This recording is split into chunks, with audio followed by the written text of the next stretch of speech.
Bueno, yo tengo el gusto de poder presentarles a una entrevistada de lujo.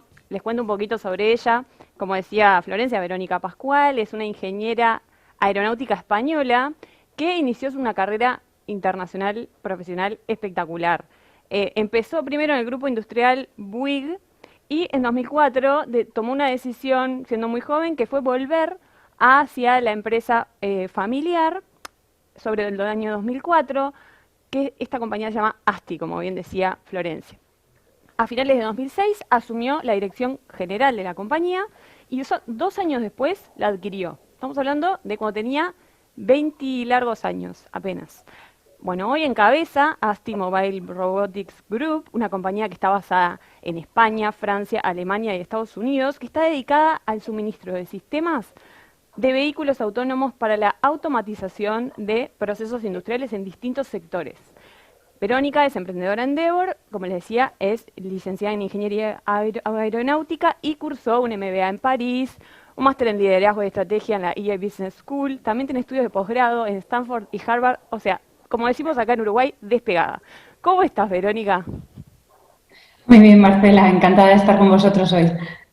Bueno, muchas gracias. Vamos a hablar un poquito sobre esto que contaba recién. Con 25 años rechazaste, vos estabas en París, en esta compañía internacional, haciendo como una muy buena proyección, y tenías una oportunidad laboral de irte a Londres, pero decidiste volver a un municipio de Burgos, que eran tus orígenes, Madrigalejo del Monte, que tenía 168 habitantes, bueno, con el desafío de hacerte cargo de la empresa familiar.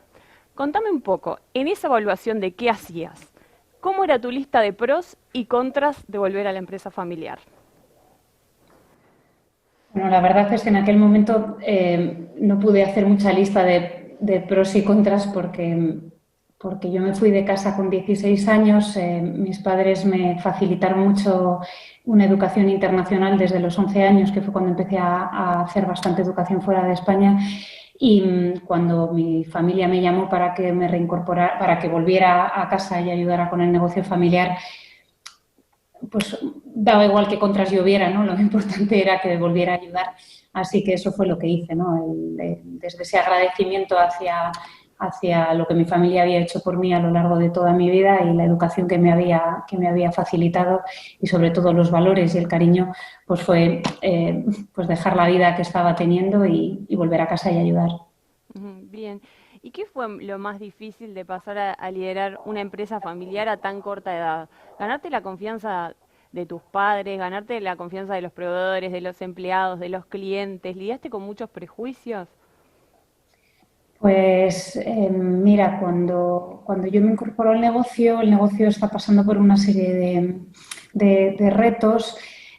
Mis padres que me llaman para que yo venga a ayudarles y con los que yo negocio 2 años para que recuperemos la situación de la familia y a partir de ahí, pues ya que el negocio siga o bien mediante una profesionalización externa o bien vía una venta, pues mis padres a los prácticamente 4 meses de mi incorporación pues agarran la mochila y se van a recorrer Chile, se pasan mucho tiempo fuera de casa, de casa del trabajo en este sentido. Y entonces eso lo que significó es que, bueno, pues yo me vi sola en el negocio, pues prácticamente nada más llegar y con una situación pues que no era la mejor. Entonces, la clave en ese momento fue ganar la confianza a la par de clientes y de equipo, ¿no? Ahí estaba el foco fundamental. Clientes porque pues sin clientes no hay empresa y equipo porque sin equipo no hay empresa. Entonces, no voy a decir que fue sencillo porque había que hacer bastantes cosas a la vez también de cara al negocio y porque, bueno, pues no dejaba de haber una serie de etiquetas que me acompañaban, ¿no? Era pues muy joven, mujer, hija de los jefes y, bueno, pues a veces hay una dicotomía que existe de manera lógica en cualquier persona cuando más joven es, ¿no? Porque cuando más mayor vas siendo, pues más te entiendes, mejor comunicas y suele haber menos distancia entre cómo te ves y cómo te ven, pero cuando eres más joven, pues esa distancia es mayor y más aún cuando te incorporas a una empresa a la que tú en cierta manera vienes a ayudar de una carrera internacional, hablando muchos idiomas, bueno, con una serie de temas y de repente pues la visión que tienen de ti es que bueno, pues que estás ahí porque eres la hija de los jefes y pues te han puesto ahí porque a lo mejor no tienes ningún otro sitio en la vida donde ir, ¿no? Entonces, esa dicotomía hay que saberla vivir, ¿no? Hay que saber manejar el ego, ¿no? Primero, en primera instancia, es a uno mismo siempre, para ponerlo en su sitio y para poder trabajar de la manera más práctica posible en conseguir el objetivo. Y en mi caso, ese objetivo era, como digo, recuperar confianza de clientes, volver a crecer dentro de nuestros clientes y a través de esto, puesto que nuestra compañía era una compañía muy orientada, sigue siéndolo, pero una compañía muy orientada al cliente, pues ganando la confianza de los clientes directamente venía el respeto y la confianza del equipo. Ujú. ¿Y fue muy difícil para vos articular esa innovación, ese como nuevo rumbo con lo que era la tradición de la empresa? ¿Cómo lo negociaste? Bueno, ya como, vamos, negociar, como ya digo, mis padres se fueron, pues, pues para lo bueno y para lo malo, ¿no? Lo malo es que la transición, pues desde luego fue extraordinariamente abrupta. La parte positiva es que tienes un poco una hoja en blanco para hacer las cosas como tú entiendes mejor. Entonces, trabajé muchísimo y lo he venido trabajando toda la vida, no solo en aquel momento, pero trabajé mucho en el gobierno de la compañía, en la organización, ¿no? Lo que nosotros llamamos talento, que tiene que ver con la evolución del equipo y sus competencias, pero también con cómo ese equipo está organizado para conseguir los objetivos. Trabajamos mucho también el ir ganando más proactividad hacia los sectores hacia los que nos queríamos orientar y la cuarta pata era la internacionalización, ¿no? Para que la compañía pudiera expandirse. Entonces, digamos, como contabas al inicio, ¿no? Cuando me estabas presentando, yo en 2008 compro la compañía y a partir de ahí pues ya se produce un antes y un después que me permite realmente pues jugarme mi propio dinero, no poner en riesgo el patrimonio de mi familia y desarrollar el proyecto en el que yo creía, que era sobre la base del negocio al que yo me incorporé y que luego adquirí, pues hacer un pivotaje de un negocio fundamentalmente basado en automatización tradicional a convertirlo en un negocio de robótica móvil, que es más fácil de escalar, te permite hacer proyectos basados en producto, donde mitigas el riesgo, al mitigar el riesgo te permite hacer un proyecto de escala y entonces pues ahí esos fueron los puntos clave, ¿no? en esa etapa. Bien, hay una frase que siempre dice la cofundadora de Endeavor, Linda Rottenberg, que dice que si sos emprendedor y no te están llamando loco, es que no estás pensando lo suficientemente en grande. ¿Hubo algún momento con todos estos nuevos proyectos e ideas que vos tenías y ponías sobre la mesa en la que, bueno, tuvieras que ir un poco adelante con tus ideas sin importar el que dirán o, bueno, ¿cómo hiciste para... Contame alguna experiencia en la que te sentiste así como que todos te miraban que estabas medio loca, pero bueno, seguiste adelante y resultó? Pues mira, esa sensación, la verdad que, bueno, lo comparto muchísimo con Linda, pero esa sensación me ha acompañado toda la vida. Cuando tenía 11 años me fui a vivir a Inglaterra sin saber inglés. Cuando tenía 16 me fui de casa y me fui a vivir a Noruega sin hablar noruego y tenía que sacar los estudios en noruego porque luego quería estudiar aeronáutica y necesitaba tener una nota determinada para poder entrar. Y cuando ya trabajaba en la compañía, pues cuando yo hablaba que teníamos que cambiar el modelo de negocio, que teníamos que pasar a desarrollar robótica móvil, que la robótica móvil tenía mucho más futuro que el negocio en el que estábamos, que tenía mucha más competencia local, que tenía menor valor añadido, que era más difícil competir con una rentabilidad adecuada, pues era increíble, ¿no? Mucha gente del equipo no lo creía ni de lejos. Cuando hablábamos de ser internacionales, cuando la compañía era 100% nacional, pues también era increíble, ¿no? Ahora trabajamos en 20 países. Cuando hablábamos de que una buena parte de nuestro equipo no podía estar basado en España, porque ser internacional significa que tu equipo sea internacional, que la mentalidad sea internacional y que eso significaba tener pues equipo muy internacional, pues ahora somos 10 nacionalidades en la compañía. O sea, que esto ha sido permanente, ¿no? Siempre es esto es imposible, esto no se puede, no hay. Yo creo que sí puedo compartir esto con, sobre todo, los emprendedores que están empezando su vida emprendedora. A lo largo de la vida, ¿no? Hay muchísimas personas que ponen tus limitaciones en ti a través de diferentes etiquetas, ¿no? Y se empeñan en poner sus miedos en tu persona. Y creo que ahí, hombre, con los pies en la tierra y sabiendo escuchar, porque muchas veces también hay muy sabios consejos que sabiéndolos escuchar pues te ahorran dolor en el camino, pero tienes que perseguir tu sueño, ¿no? Y trabajar con consistencia para alcanzarlo. Mm. ¿Y sentís que de algún modo, bueno, asumiste el liderazgo en 2006 y en 2008 hubo una crisis importante económica en España? ¿Sentís que la crisis fue una oportunidad, o sea, para internacionalizarte? O sea, ¿fue algo que te jugó a favor en vez de en contra? Como uno pensaría inicialmente, que es un momento adverso para crecer. Pues mira, curiosamente acababa de comprar la compañía, a los pocos meses entramos en una crisis brutal y yo me encuentro, bueno, pues súper endeudada, para colmo con mi familia, ¿no? A los cuales, pues evidentemente tampoco me podía dejar de pagar y con una situación que no pintaba muy bien. Pero visto en oportunidad, como ya habíamos hecho muchos deberes de 2004 a 2008, la compañía estaba saneada, habíamos reorganizado el equipo, había evolucionado mucho la organización, ya había perfiles internacionales dentro del equipo, pues aprovechamos la crisis en clave de oportunidad total. Yo creo que además no hay otra manera de afrontar las crisis y eso lo que significó fue que había mucha incomprensión por parte del equipo a por qué había que salir fuera de España, porque ya teníamos mucho negocio en España, ¿no? Entonces, ¿por qué tenemos que salir fuera? ¿Por qué tenemos que añadir esa complejidad, la complejidad cultural, idiomática, distancia, riesgo? Pero con la crisis es que estaba claro, no había otra opción, había que salir de España porque en España no había negocio. Y eso fue fantástico porque como habíamos hecho los deberes antes, ¿no? Eso también es importante, ¿no? Que las cosas en la vida te das cuenta y en los procesos de emprendimiento también, que hay veces que tienes vientos de cola, pero que esos vientos de cola pueden venir disfrazados de crisis, pero para que esos vientos de cola te empujen, pues también tú tienes que tener una estructura preparada y tienes que tener las gafas puestas de identificar la oportunidad. Entonces, ahí, pues la crisis 2008-2012 para nosotros fue genial, porque de 2008 a 2012 precisamente la compañía multiplicó por 5 y se internacionalizó hasta un 70%, o sea que fueron años buenísimos para el negocio. Sí, claramente la empresa es increíble cómo pasó de ser una pyme en este municipio tan pequeño a, bueno, a tener esta presencia internacional con clientes en una veintena de países, decenas de millones de euros de facturación. Pero también me imagino que hubo tropezones y bueno, y a veces cuesta, o sea, aceptar que a veces hay fracasos en el medio.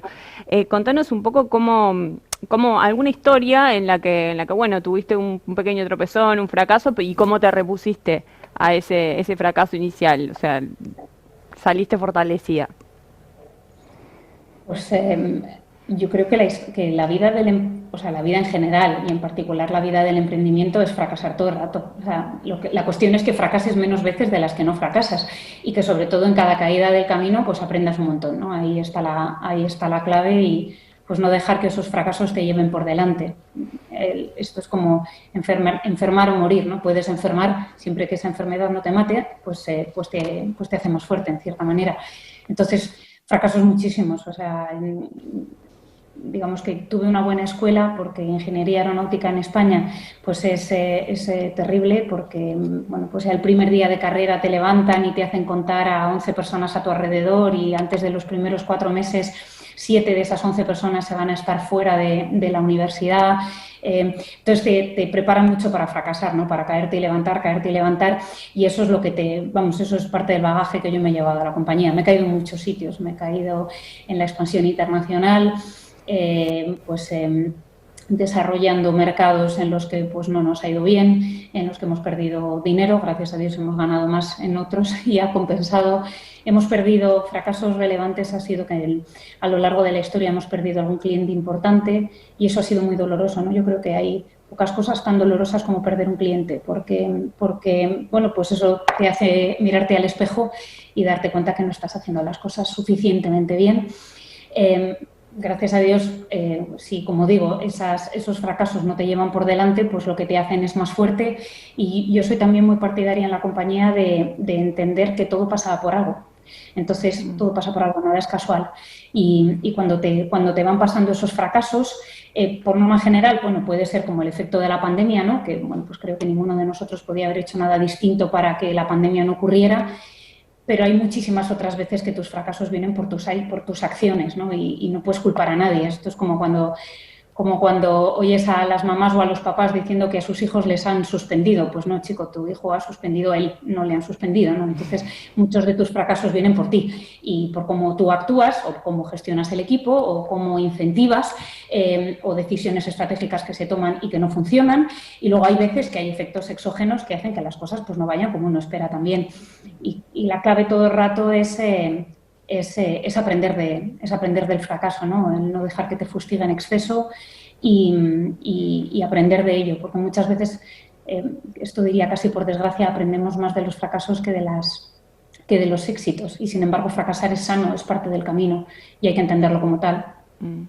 Bien, y para la empresa, para el grupo, ¿cuáles son las metas más ambiciosas que tienen para los próximos años? Porque ya en Europa se han posicionado como líder, como una empresa referente en la automatización de procesos, pero bueno, ahora si tuvieras que decir cuál es como tu meta ambiciosa, tu gran meta o tu meta loca para los próximos años, ¿cuál es?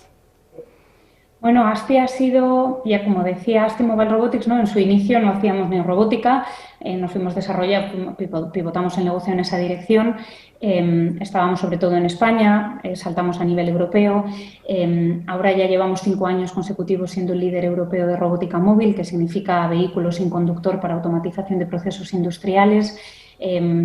Un reto ambicioso fue también la entrada de un fondo, porque bueno, pues cuando uno es 100% propietario de una compañía, pues tener nuevos accionistas también supone un cambio relevante en muchas cosas. De ahí vinieron las adquisiciones, comprar compañías, integrar compañías. Entonces, desarrollamos una compañía en Francia, compramos una compañía en Alemania, compramos una compañía en Estados Unidos.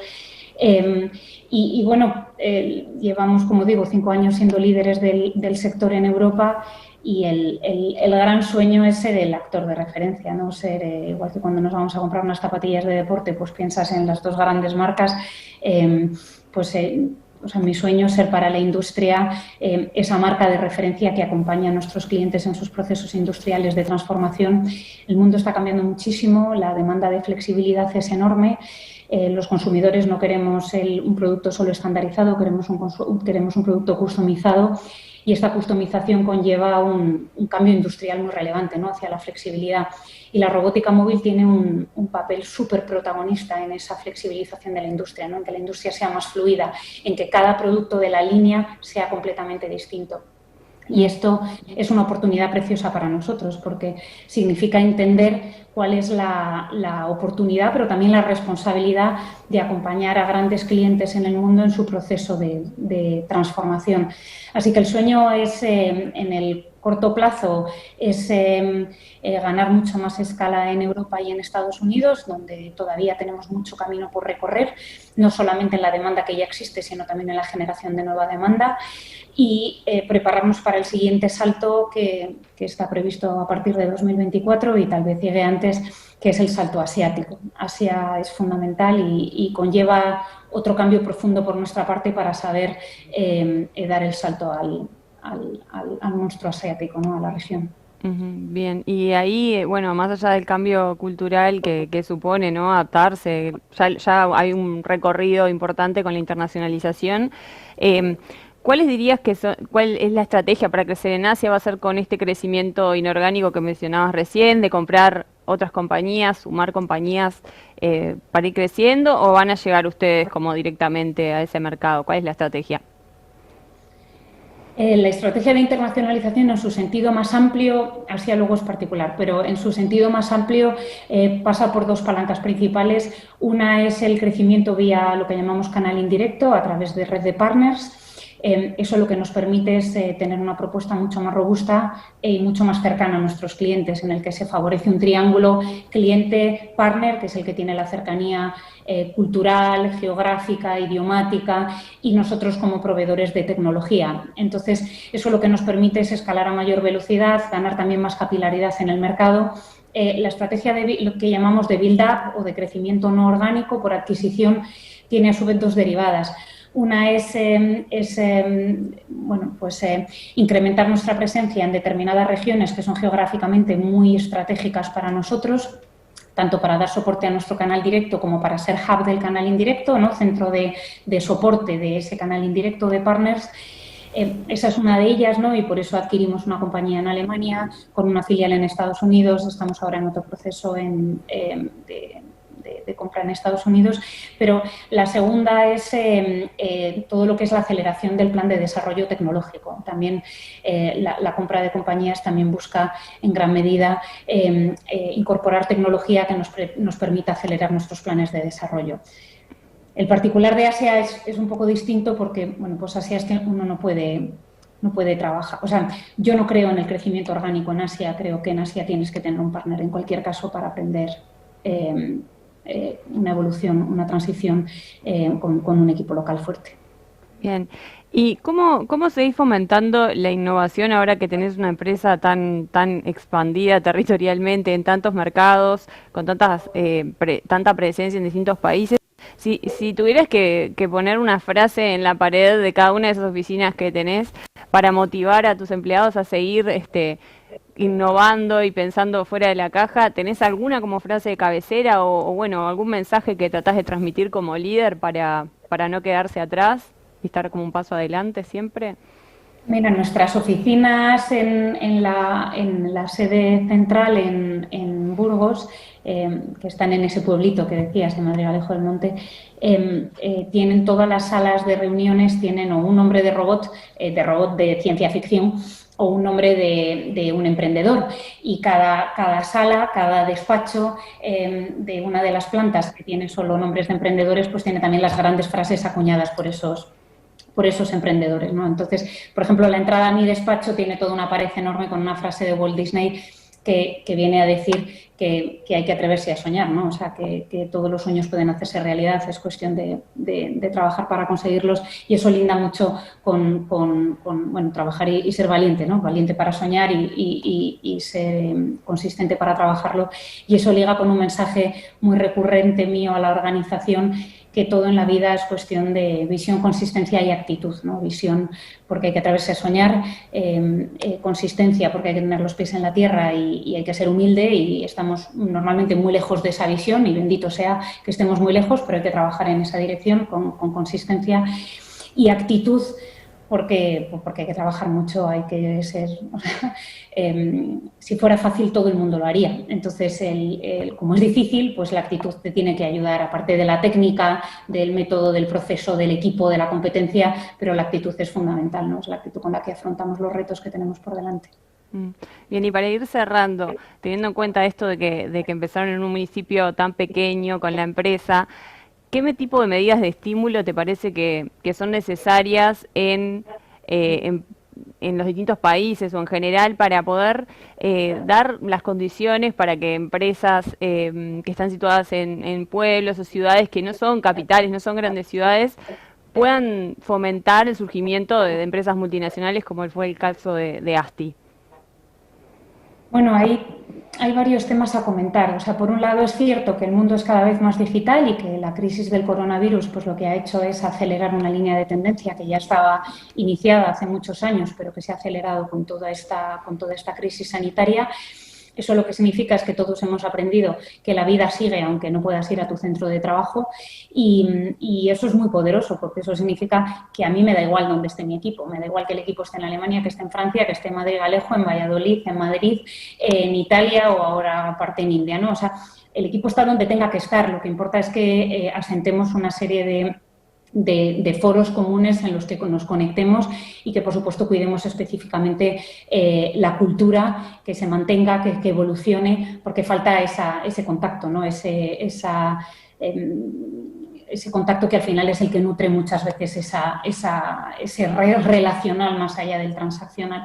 Entonces, creo que cada vez es más fácil hacer proyectos empresariales fuera de las grandes capitales, precisamente porque la digitalización habilita esos modelos y porque aunque las empresas estuvieran en esas grandes capitales, el talento está donde quiera estar y cada vez el talento busca pues conciliar más, vivir en entornos con mayor naturaleza, tener otra calidad de vida. No significa trabajar menos, no significa ser menos ambicioso, Eso por un lado. Y luego, por otro lado, es cierto que nosotros, bueno, pues oye, es distinto llamarse ASTI que llamarse Toyota, es decir, a la hora de atraer talento, ¿no? Entonces, nosotros, precisamente siendo conscientes de dónde estábamos, y que teníamos que atraer mucho talento para seguir alimentando el crecimiento, porque nuestro crecimiento se alimenta sobre todo de cerebros, ¿no? Y de mucho corazón también, pero de cerebros, pues entonces lo que hicimos fue pues creamos una academia propia, creamos alianzas con muchísimas universidades de Europa